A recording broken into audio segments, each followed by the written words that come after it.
как си направих тази стойка за боички. Гледай. Подготвила съм си две дъскички, които първо ще изшкуря. Тук ви показвам дъските, които ще използвам. Тъй като в магазините 2 метра дъска със същия размер е на цена около 10 евро, а нашата идея е да ползваме подръчни материали. За целта ще използвам тези дъски, които бяха в един кашон, като уплътнени на части на един гардероб. Ще ползваме и винтове за гипсокартон, който е остатък от банята, и разбира се винтоверт.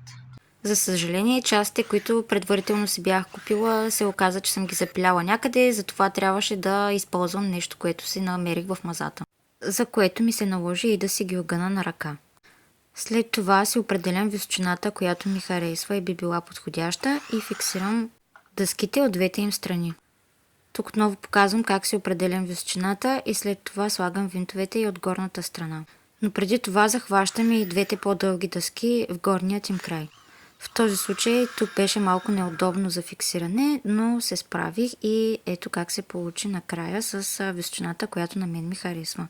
Следващата стъпка е да си оразмеря дъскичките и да си нарежа парченцата, които след това ще използвам за рафчета.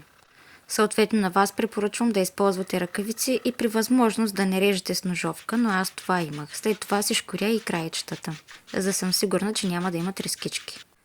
Тук вече предварително съм си начертала на дъските къде ще поставям рафчетата, но първо си подготвям дупките, като разпробивам с самонарезните винтове, които са за гипсокартон, но след това използвам по-дълги винтове, които са си за дърво.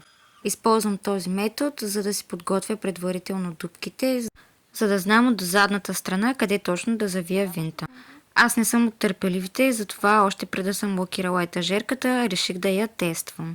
Смятам, че котката също я одобри, надявам се и на вас да ви харесва. Аз съм супер доволна от себе си и от резултата, който постигнах за половин-един час.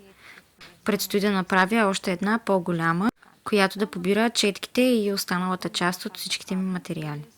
И разбира се, ако имате въпроси, насреща съм да помогна на всеки един от вас. Началната ми идея беше тук да закрепя още една допълнителна летва, която да не позволява на боите да изпадат, но всъщност осъзнах, че така ми е доста по-удобно да ги взимам, а и като гледам няма вариант да се изхлузят от травчетата. Така че на този етап ги оставам така.